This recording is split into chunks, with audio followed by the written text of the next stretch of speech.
Hello. Welcome to the Run Amok Podcast.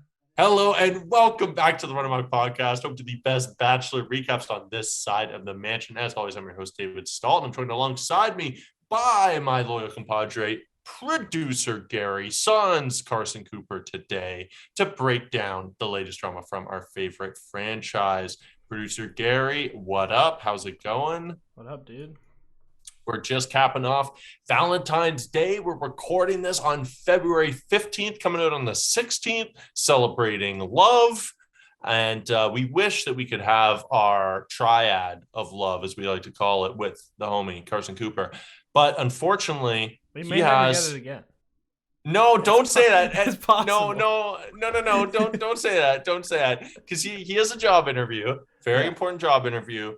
And of course, yesterday, we all celebrated the Day of Love with our significant others.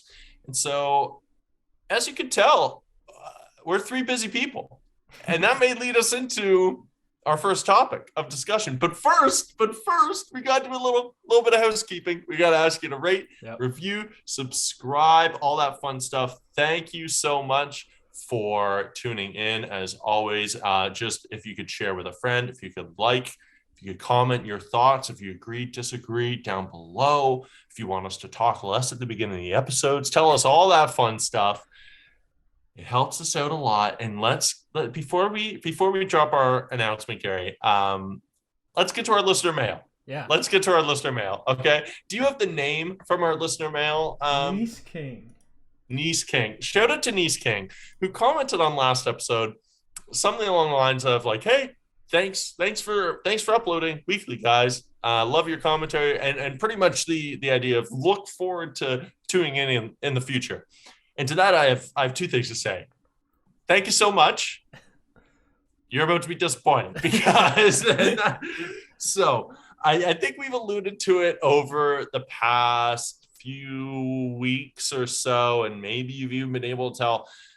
So I'm in a new city. I'm in a new apartment. I've got a new job. Takes a lot of time.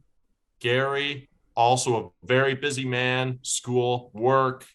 Carson, same deal. All three of us in committed relationships that take time. All of us have intensive hobbies. And that was really our catalyst behind all coming together and saying, fellas, we love this show. We love this show. Mm-hmm. I think this is our last season. And I might even go as far as to say I don't think. I know it's our it's our last season. It's actually a fact. Stop giving them hope, David. Been discussed and concluded that this is our final. I'll rip the Band-Aid off. This is our final season. And you know, it's a little nostalgic. It's a little sad, but this show has been around for years. We've recapped The Bachelor. We've recapped many reality TV shows. Some so bad highs, we're not even going to name some them. Lows. We've had some highs, and then we've recapped Tiger King. We've done it all. We recapped all of Gossip Girl. You can find those on our podcast feed. We've done a lot. This used to be an NBA show back in the day. This has been a really, really fun, wild ride. Again, Gary works within the sort of the media realm. I work in media, so this has been fantastic practice for us, a great experience. We love the show. We're going to keep watching. I also haven't said this, Gary, but now that I don't do the pod, I will be making a burner Twitter account and live tweeting through every show. So maybe by the end of the season, I'll drop that down and maybe people can follow along for that. But that's just going to be a live stream of consciousness. That's not going to be quality content. I can promise you that. So it's just a capacity thing at the end of the day. All three of us are so busy. We don't want to put stuff out if it's not good. You'll notice we haven't had time to do clips to the same capacity we've liked to in the past. We're still watching. I still got hundreds of words worth of notes on every episode, even this episode, which was a Snoozefest. Why do you think the intro's so long? Because not a lot happened in that first hour. But that being said, we still don't want to put anything out that isn't of the highest quality. So to everyone that's followed along, thank you so much. And yeah, we're going to have a ton of fun for the rest of the season. Do I wish it happened to be during Michelle's season? Of course I do. Of course I do. Of course I do. Of course I do. Before this doofus took the role? Yeah, of course I do. However, it is what it is. We're finishing with Clayton's season. We started with Peter's season, so it feels appropriate. It feels right. We're bookending with two absolute doofuses, doofi, if you want the scientific term. But yeah, again, it's been a really fun ride. I'm going to say to everyone to go follow Brianna's Bachelor breakdown. Though we've done some stuff with her in the past. And she's just awesome. She's awesome. She comments on some of our videos. We've gone back and forth with her on Instagram. She's just great. She does a great recap podcast. So if you're looking for something to fill that void when we're gone, drop her the subscribe, drop her the comments. And I know I'll be peppering her comment section with positive affirmations and questions and tidbits. So guys, we're ripping the Band-Aid off slowly, but thank you. Let's dive in, Gary. Unless you have anything you need to address to the people, any beefs with any of the listeners that you gotta. This is your chance to get up on the soapbox. I don't have any beefs that I want to make public, anyways. But no, I just thanks for we had some highs, like for sure. This was a great experience and great. It was. I'm so glad fun. We did it, but I'm kind of sad it's gonna be over soon. But of course. Oh, of course I'm sad it's going to be over. Oh, man, I wish we could do this forever. But life is busy. Life is super busy. Maybe we'll come back and do a podcast in some capacity later down the line. Mm-hmm. But right now, jobs, life. I have some personal hobbies of running that that's going to take up many, many hours of my week training. So it's just, you're getting pulled in too many directions. You got to make some choice. Yeah. Something's got to give. So unfortunately, Clayton was so bad that he forced our hand. If it was a better season, I would have gave up. My girlfriend. She could have gone. Dude, yeah, exactly. Yeah. I've said that from the get-go. I've said I will give up my family. Yeah. I will literally emancipate myself from my parents and my sister and everybody I know. If it's a good enough season. Yeah. As long as the season's good. Listen, Clayton, you didn't bring Michelle's season. Who knows? My life could be a lot different. Bye, Mom. Say that. Yeah, see you later. Yeah. All right, let's jump into it. That being said, I do have an initial thought I want to run by you. I think this show would be electric if it were an hour long. Electric. Me too. Every week. Well, especially this season specifically. But I think going forward, an hour, you could jam pack that hour. Dude, you could absolutely jam pack it with content. Yeah. What are we but the weirdest part, okay, so let's dive into the 2-on-1. The weirdest part of this is we're saying you could jam pack it with content, you don't have to stretch it out so much. At the same time, there's so much dead air, and yet we don't see what goes on with the 2-on-1 essentially, or with Teddy's it was like the whole first half of the episode just could have been just deleted off a file. But we start off with the 2-on-1, which was hyped up for a few episodes now. Nothing really, kind of a flop. But Shanae's gone. Essentially, Gary, he comes in, he says, I know Shanae. Shanae accuses Genevieve of being an actress. Yeah, that was Clayton kind of walks away. Hail Mary play, and then Hail Mary play. Clayton's like, I can't handle this. I don't know what to do. Walks away, comes back. It seems to be a signature tagline. Somehow he makes the correct decision and sends Shanae home. But yeah, the hype so that bizarre. They put behind it, and then when it finally came to a head, there was no battle, there was no drama. It just kind of just ended, and yeah. Well, I'm very curious of what the viewers' thoughts are, because he was so into Shanae, and now it's just gone. Maybe it was just was just the straw that broke the camel's back, because at first it was like, okay, Elizabeth, I don't really have a connection with you. I'm going to give Shanae the benefit of the doubt. Mm-hmm. All right. Sierra, okay, don't really love the tone you're coming into this with. We don't really know each other. I'm gonna pick Shanae again. Then there's a beef with everybody in the house plus a third individual in particular. She throws something about crazy like an actress. It may have just been a sudden realization of, I think this girl is kind of off the deep end, and now he's at home watching realizing, oh, I'm a moron. Yeah. I'm a dummy. He must have been so excited for this episode where it's like, finally. I figure it out. He knows but it's coming. too late, which is the problem. Way too late. And the worst part is, just like an hour later, he completely drops the ball again and misjudges another contestant on the other side of the spectrum. He goes from being way too trusting to way too skeptical. But we'll get into that. Mm-hmm. Let's start off with something that ends up coming to a head. We get Sarah's one-on-one announcement. I love the Bachelor producers, dude. The devil works hard. The Bachelor producers work harder, bro, because they never stop formulating beefs. Oh, Shanae's gone. Time to lean into this Mara Sarah old young tension, because I think they choose who gets that second one-on-one a lot of the time. Probably, yeah, I would imagine so. I feel like when, like, we'll get into it, but Mara like confronts Clayton. He's like, I'm not getting what I need. You're like, she's already got 2 one-on-ones. Like, what is this? It's like, it almost like seemed like he didn't even know that she had another one. He's like, what are you talking about? I don't even know. Yeah. Like, I don't even know what goes on behind the scenes. It wasn't me who made the decision. So yeah, I can definitely see the producers. They have a hand in everything. Let's be real. Like they pull the strings. So, man, I really thought that Sarah and Clayton had a really strong connection. Maybe that's not the case. I'm going to save that for when we get to her one-on-one, because I saw some tweets last night of people saying, oh, the second 2-on-1 this early is usually not a good thing.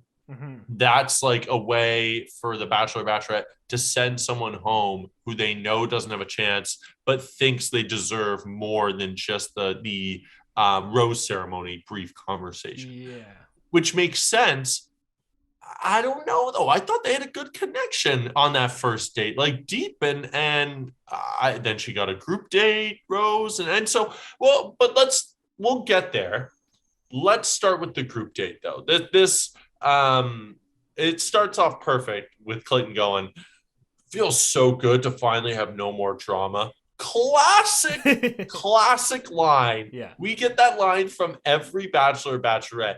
But what a doofus, dude. You were on the show last season. You saw 8 different villains leave. You know how it goes. You saw Martin go, and then Chris S. slide right into that villain role. Dude, it happens legit every season. I love that and that it's always unnecessary affirmation. The new villain is always the one with no chance too. It's always the way it works.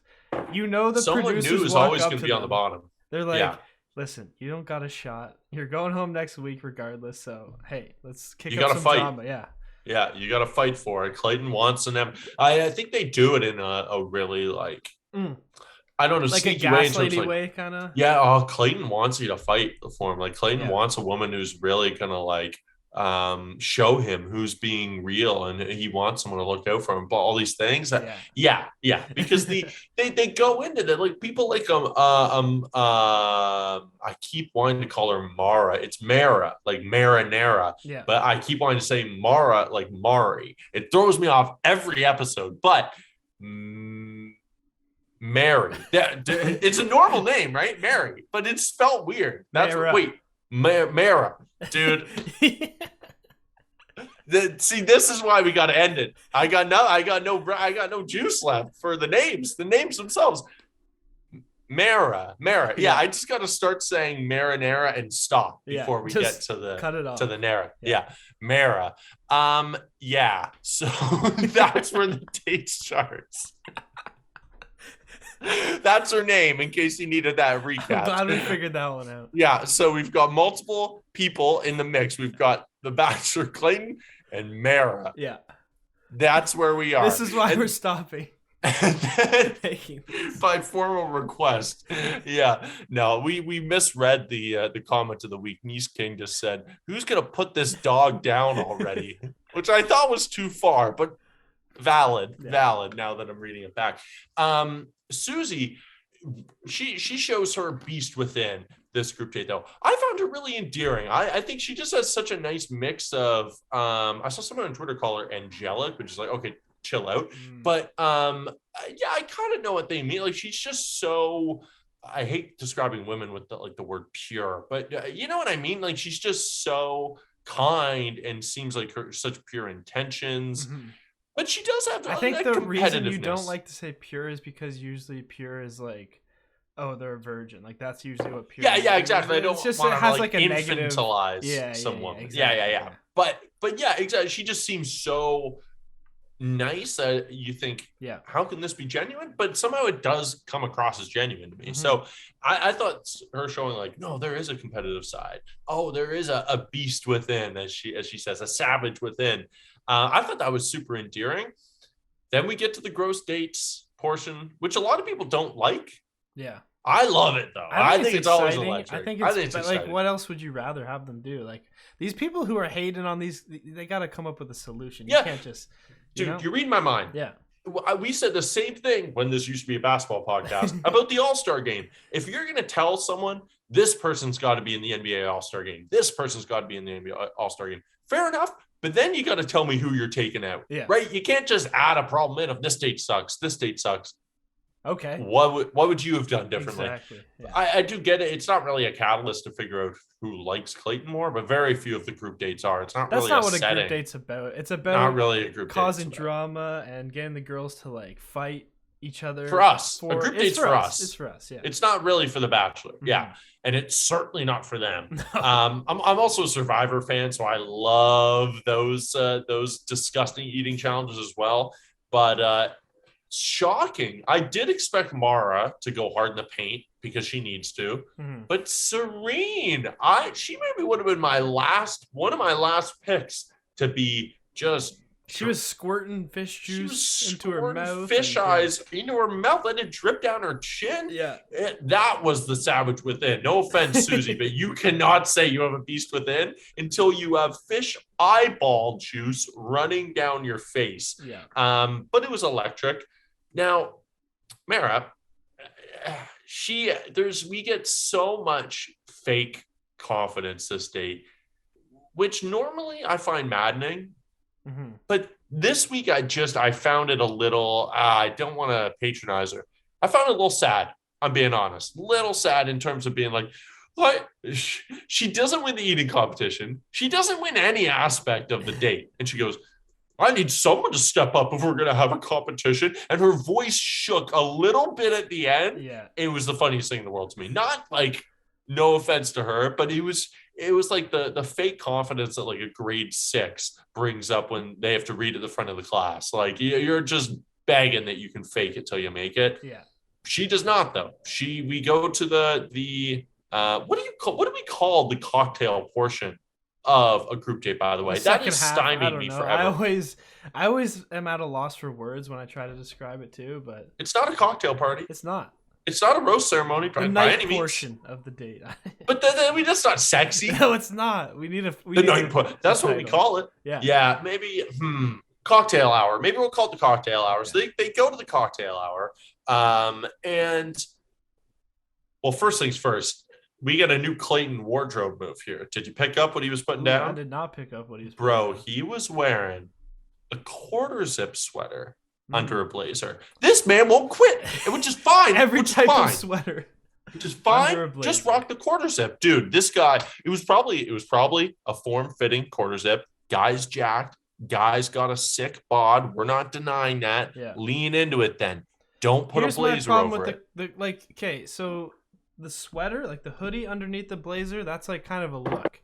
That's like you're going with like fashionable, like. And like casual, like we've said it doesn't work for him, but it's a look. But a quarter zip is also classy, and so is a jacket. So what you can't go classy. It's a hat on a hat. Exactly.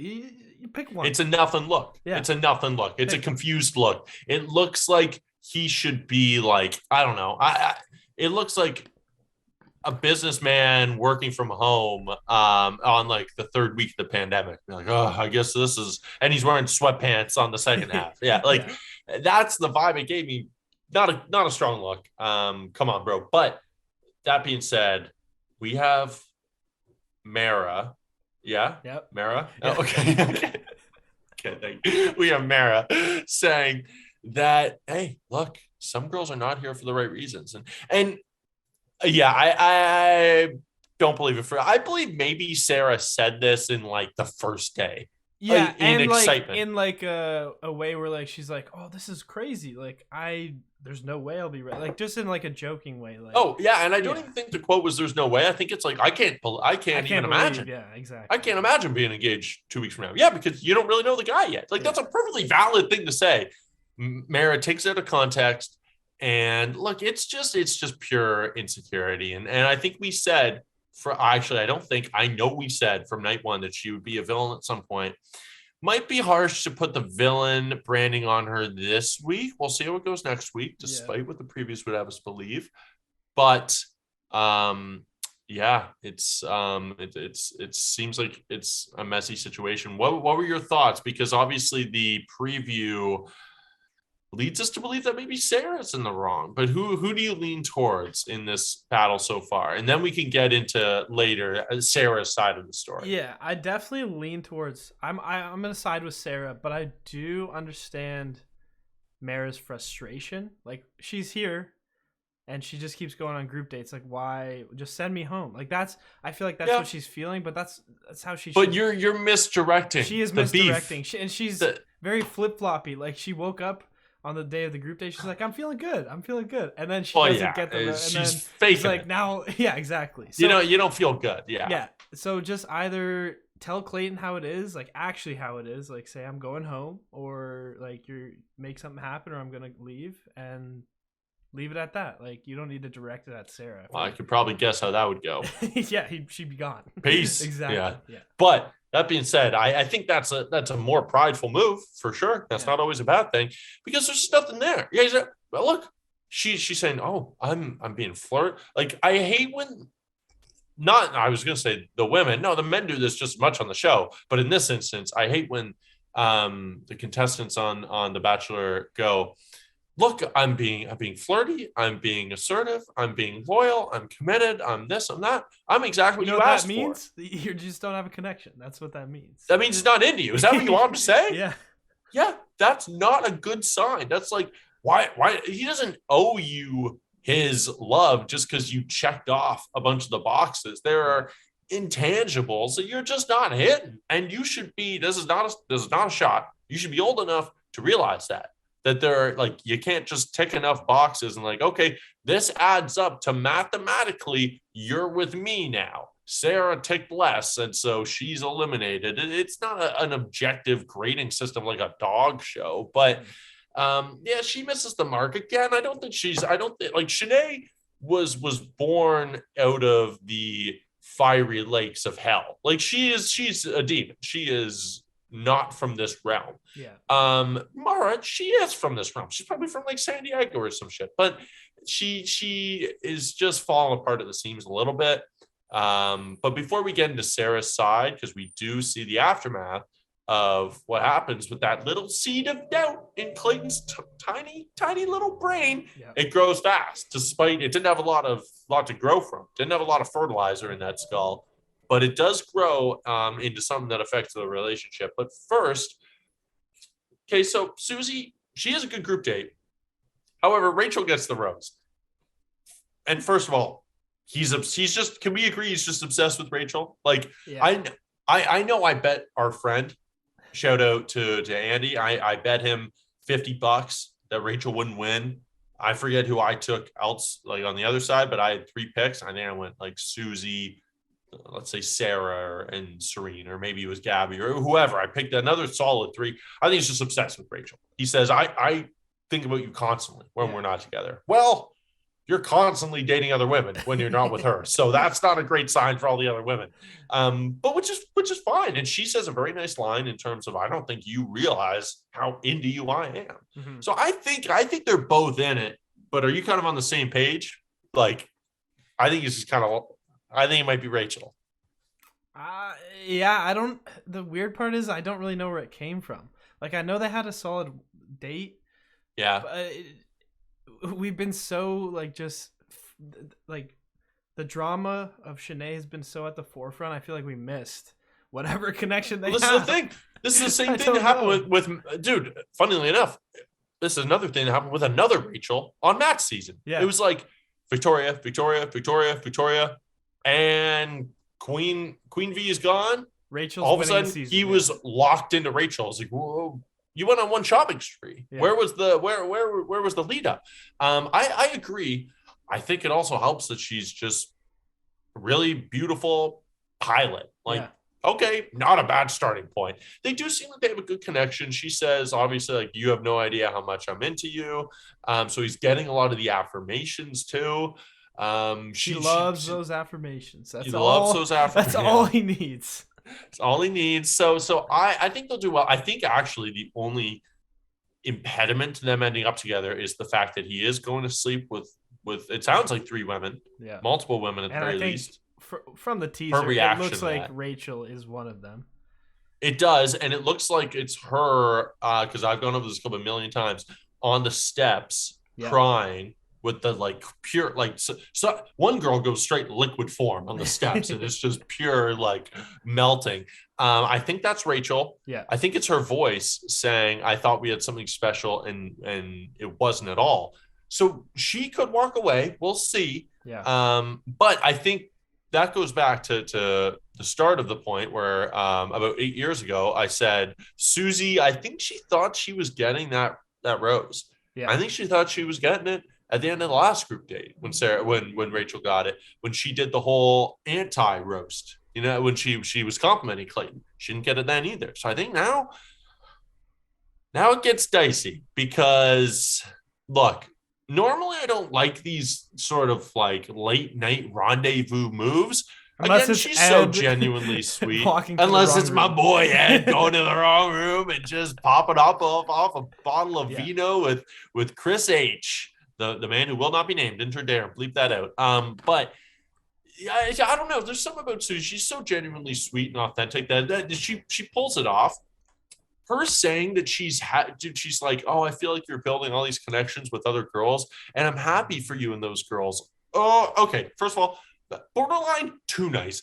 Yeah. You got it. So at a certain point, you got to bash some bitches with this shield. Well, that's the thing. I was like, when she said that, I was like, am I a bad person? Because I think in this situation, I'm not feeling good for these girls. If it's the love of my life, I'm like, fuck these guys. What are we talking about? Maybe if it was the love of my life, I would be happy for them if that's what made them happiest. Yeah. But I'm not like, oh, awesome for these guys too. No, fuck them. No, that's my woman. Yeah. But yeah, she's not, she's a better person than me. I can admit that. But I do have a question for you. Mm-hmm. We get I think I'm falling in love with you. Yeah.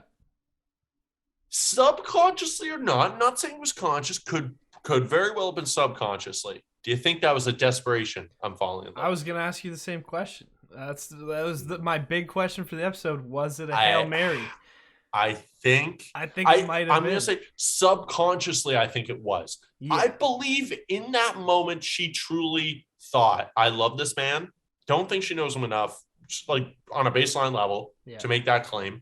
And I think now, watching it back, I would assume they're not together. Maybe they are. I don't know why I assume that. I kind of think Clayton's just single. I cannot imagine he didn't fumble this along the way, just from the evidence I've had so far. Well, that teaser where he's like, it's over. I got to go, or whatever. Oh, dude, the teaser kills me. The contrast of, I'm falling in love, and it feels so good.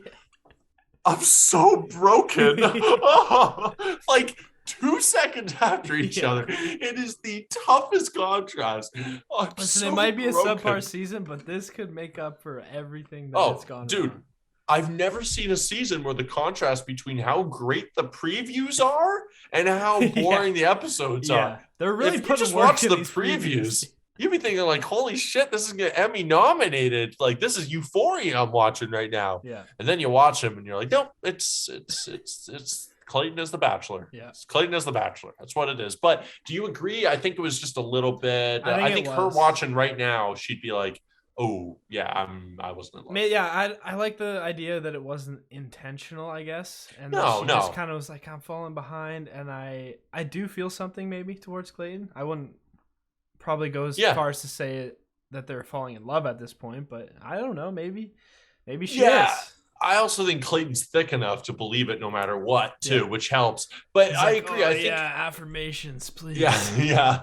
Well, the show is such a pressure cooker by nature, too, right? Like, it does accelerate it, but I think sometimes that can be more of a mirage than anything else. Yeah.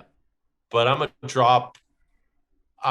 Is that what you thought I was going to ask you, Gary? No, I actually thought you were gonna ask me something. Are you gonna ask me something else? Okay. Something else. Yeah. Did they bang? That's what that's what I was wondering. Exactly. In that clock tower? Did that clock tower? The only reason is because she's mini Hannah Brown, and the windmill. Oh! I didn't even think about that. I didn't think about that. But I think they might have, dude. I think they might have. Dude, I might even want to lock it in. Wow. Okay. And we can't lock it in. Can't lock it in yet. Yeah. However, I just think like he's telling people I've been intimate with you. Maybe that pops up before fantasy suites. Maybe that's why it packs so much of a punch. Yeah. Or maybe they find out, maybe Rachel finds out like, okay, and when'd you sleep with her? And he goes, well, about a month ago, about a month before you. But when I gave you the group date rose and said that I was crazy about you and talked about bringing you home night. yeah. About 45 minutes later, I had sex with another woman in the clock tower.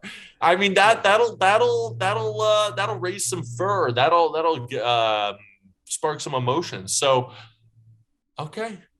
Yeah. There's some we know there's some sexual controversy at some point. We know Clayton's been a bad boy at some point. I think this is the beginning of it right here. It's just a question of whether it was here or not. I think it might have been. I think it may have been. Oh, I love it, dude. That could be what turns this season around is some clock tower sex. But let's dive in to what we alluded to before.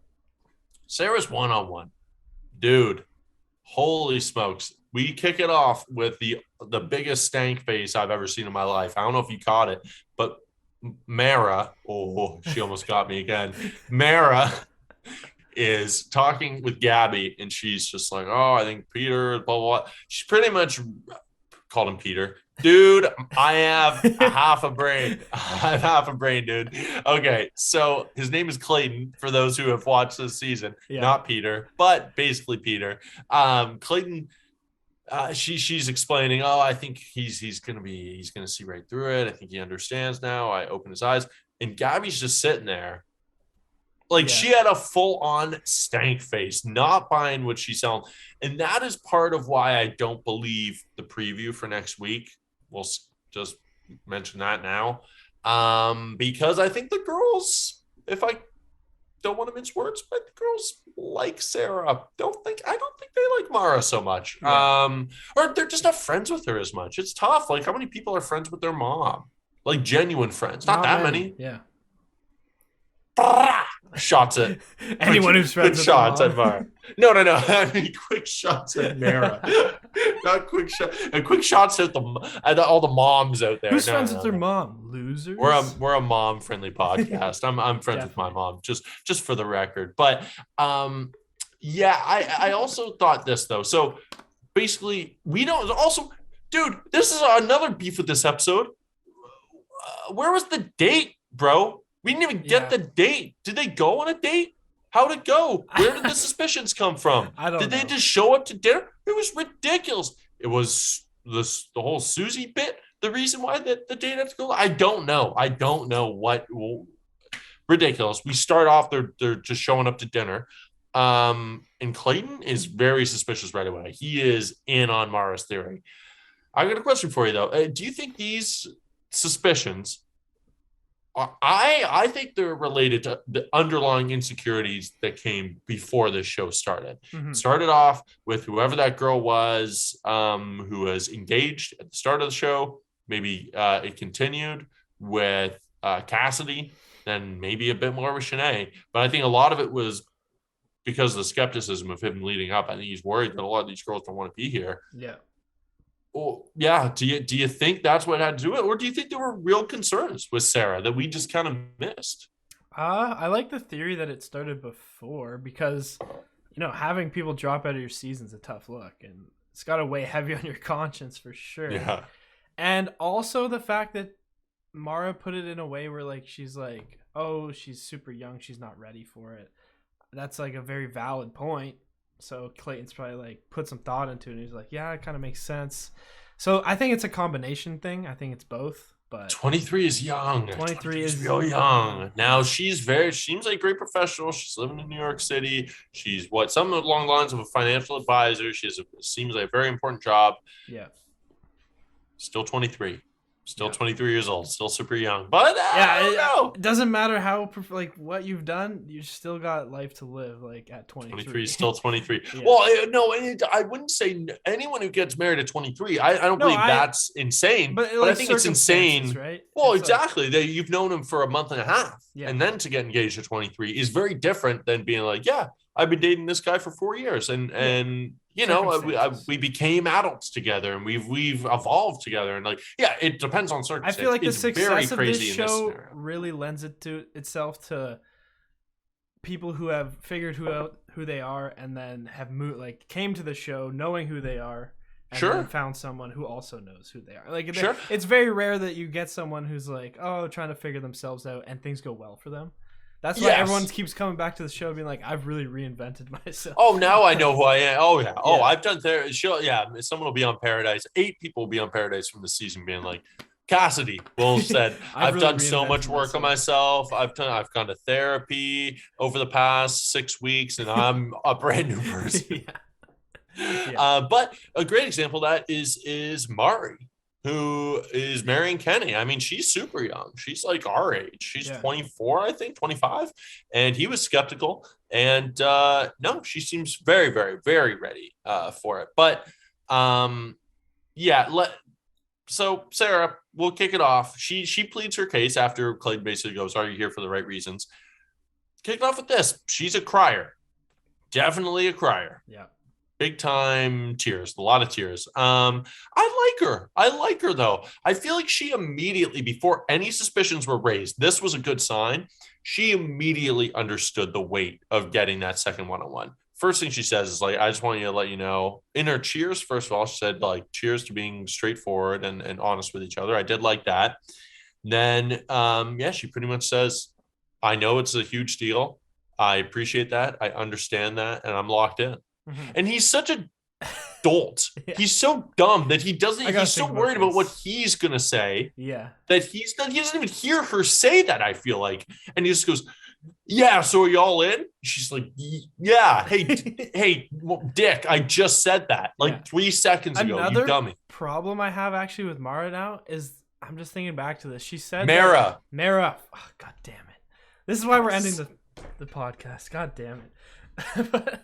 Mara, I think she said earlier in the episode, she was like, Sarah's too confident. She's cocky about like her position with Clayton or whatever. Yeah. But she's really not. Like, when she gets to the second one-on-one, she was like very worried about like being happy. And then Mara goes, enjoy your moment. Enjoy your moment. Like, yeah, literally. What? Oh, totally. Oh, so off base. And Sarah says that. She says, look, I've been going out of my way to downplay it, to be nice, because I know it would put a target on my back and that people would be jealous. I've been trying my best to not be that whatsoever. Yeah. I wrote just in the moment, wow, I think this was like right after, it was pretty early in the speech where I just wrote, feels like a massive swing and a miss from Clayton. Like, and like, dude, you know, it was so funny too. I thought of last night is I bet he was watching from home that date and crossing his fingers going like, please be another Shanae, please be another Shanae, just hoping they nailed it this time. And then she just duped him for the date. It's like, fuck, she's actually a super nice girl. A real person. I look like I've just missed everything. Yeah. Maybe that won't end up being the case. I think it will though. I thought it was heartbreaking to see though. I really thought it was genuine. I actually no one on Twitter really seemed to be, maybe they were so bored from the first half of the episode, but no one really seemed to be as sleeping, probably. But I was kind of fired up. Like, I kind of don't know if I've ever seen anything like this on the show where the Bachelor, from one accusation from someone he doesn't have a connection with, completely questions his relationship with someone who is on their second one-on-one. Mm-hmm. Which is crazy. Fair. It could have stemmed from Shanae. He legitimately, I think, thought he had a connection with her, and it just turned out to be false. So it could be that, but Dude, I think he's really bunkling this season. If He I'm is. being honest, like I do think he's still doing it with the best of intentions, and that differentiates him in my mind with Peter. But I think it's going to be the same thing at the end, where it's going to be engagement that doesn't work out because Peter was like, oh well, I went this far, I got to get engaged at the end, Yeah. wasn't ready. I think it's going to be the same thing for Clayton. I think he says he wants the family. I think he says he wants the engagement. I think he does, but like, don't think he's ready right now. Mm-hmm. Yeah, and this is an example of that, like, dude, you just do not have the emotional clarity or the foundation or security to like, because this would not be happening if he was fully secure in himself and who he was. I think like this would not be a conversation that would have gone down like this. But that being said, look, they end the date. It looks like it's all kosher, looks all good. Some people thought that he was ready to get rid of her, though. I don't know. Did I bring this up earlier, Gary? That some people on Twitter were saying, yeah, that they give the second one-on-one to say yes to get them out in a more respectful way. Mm-hmm. I don't agree with that, though. I think they did have a real connection. I don't think he was trying to get rid of her at all. No, I don't think that was.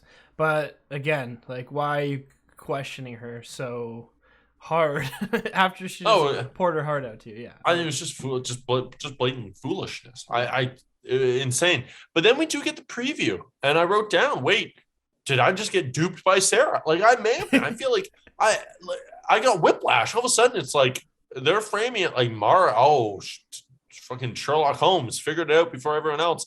And then we have Rachel being like, oh my God, I can't even operate in a situation like this. And it just shows Sarah kissing him. It's like, well, they're alone. Kissing. That's a pretty normal part of the show, if I'm being honest. Kind of saw you do the same thing, Rachel. I don't think those sound bites are connected at all. Yeah. I actually think which is super frustrating for Sarah, probably watching that, being like, that's not how it went down. I got to wait a week to be vindicated for no reason. Yeah. But that's the stage of the show. I think it may just be reversed next season or next episode, basically, where Mara is kind of on the wrong end of the house and she goes home. Yeah. Sarah does pretty well. Maybe she doesn't go all the way, but I think I hope there's a confrontation because Sarah's pissed. Mm-hmm. Sarah's pissed. I also saw people online saying because of how quickly she cried, they thought that it did have some truth to it. But again, I think that, and they seem to be under the impression too, that the only amount of truth to it is just that she said it super early in the process and didn't think anything of it. And then it got brought back up. Again, I still put zero blame on her, whatever. I just, I felt bad for her because that's a nightmare situation. And the worst part is it seemed like she knew it was coming too. Getting that second one-on-one, she says, like, I knew this was going to happen because people know the show. People know how the show works now. And that sucks. That's not a good position for the show or the contestants to be in, I don't think. Yeah. So we gotta reinvent the wheel, Bachelor Nation. Let's get some. I put some work in. You got to change these narratives. Yeah. Stop villainizing the second one-on-one date. Stop it. That's a very niche hill to die on, but I think that's going to be my social advocacy for this year, to stop villainizing the second one-on-one date in a reality TV show. Get some flyers out. Come on, get that GoFundMe going. Don't know what that money's going towards, but maybe it's just for my own efforts. It's in my pockets, baby. It's in my pockets. All right, let's dive in for our rose and our thorn. Let's kick it off. Let's start negative and on a positive here. Okay, kick it off with your thorn, Gary. First half. Well, didn't need it. Could have cut it. Maybe first not the first half in podcast history that we're cutting the whole first half. Like just the dead air. Like get it. Like I don't know if you said this live or before, but you said like this episode could have been an hour, and it would have been an hour. It would have been a banger. It would have been good. Would have been great. It was 2 hours, and I fell asleep. And it wasn't a banger. And it wasn't a banger. So just maybe. Maybe we could have included some spicy footage because they have a plethora of footage that they didn't use. They could have either put that in. I don't know. Figure it out. Like you gotta if you're gonna make the episodes 2 hours long, you gotta fill the 2 hours. Well, dude, this was bad all the way through too. Like not all the way through, but like think about at the very end, the little bonus scene with Hunter who finally goes home. doing the stupid little dance. Nothing comes out of it. Yeah. Nothing except for one awkward kiss. And she's gone already. And then she's in gone. The episode. It wasn't funny by any means. No. I was like, this is what I waited after the credits for? Are you kidding me? Yeah. It's the worst. I'm going to go with, I think we can agree on this episode. I'm going to go another thorn. I'm going to milk them because this is our last, this is our last season that I get to hand out thorns. So I'm going to go with us having to end the podcast. That's a big thorn for me. Thorn, yeah. I'm going to go Sarah, having to go through that. Sarah's tears, maybe I'll go. Mm-hmm. Then my last one, you'll agree with this one. Marlena's exit. Oh, that sucks. I forgot because the episode exactly. was so boring. It was so swept under the rug. Yeah, and it was just her and Hunter that went home. And I was like, really? You gotta lump her in with Hunter, the person who we still don't know? Like, come on. Yeah. Sad. Crazy. But but she'll be back. It's one of the situations where I'm happy that she's not with Clayton because, Clayton's he's a good dude, but like it's not the match. They're not the match. They're not the match. But I will say she'll be on Paradise. She'll be on Paradise 100%. For sure. Rose, who's your Rose going to? I'll probably give it to the whole Susie situation. It was like the best part of the episode, I think. The whole night, it got my mind going. We don't know what happened. Something spicy could have happened. Nothing could have happened. That's awesome. You had the same thought as me of them banging there. Well, I love when they make you think. Like, was it a Hail Mary? I love you. Was it not? Was it real? Did they bang? Did they not? Like, that's my favorite aspect of the show, and so I'm gonna give it to that. That's a good one. Yeah. That's a good one. I would give it to that. Had you not gone with it, that was a really good one. I'm gonna go with Mara's implosion. I don't love how much I have to say her name now. I was kind of hoping she'd fade into the background because it's just not sticking. I can't help it. But I mean, I love a good. We need a new villain. And there's nothing better than This sounds really mean. But this series is based off insecurities, baby. And so if we can get someone feeling, hey, this type of way about this girl because this, or this guy feeling jealous of this dude because he's got a leather jacket from a date. I love all that stuff. I want people to be on edge. I want people to be reacting in a volatile manner, irrationally, and that's what we're getting. So I got to give it to Mara. It's just not natural. M-A. It's not natural. It's a weird name. I'm gonna be honest. I have a weird name. Yeah. All right, guys. Thank you so much for tuning in this week. Next week we are going to be pushing to get our boy Carson Cooper back in for the final stretch because producer Gary will be away. Oh boy, might get a solo episode. As a longtime listeners of the pod will know, old Davey used to have to do solo episodes. And they're always a journey. So stay tuned. I might be on here just talking to you directly. But we'll see. Maybe I got to reach out to a listener. Put in the comment section below if you want to be on the podcast next week. We'll bring you in. All right. Other than that, like, comment, subscribe, tell a friend. Go subscribe to be at Brianna's Bachelor Breakdown, the best Bachelor podcast, soon to be the best Bachelor podcast on the side of Bachelor Nation. All right. Producer Gary, take us home. Remember, a wet bird never flies at night. Thank you and peace.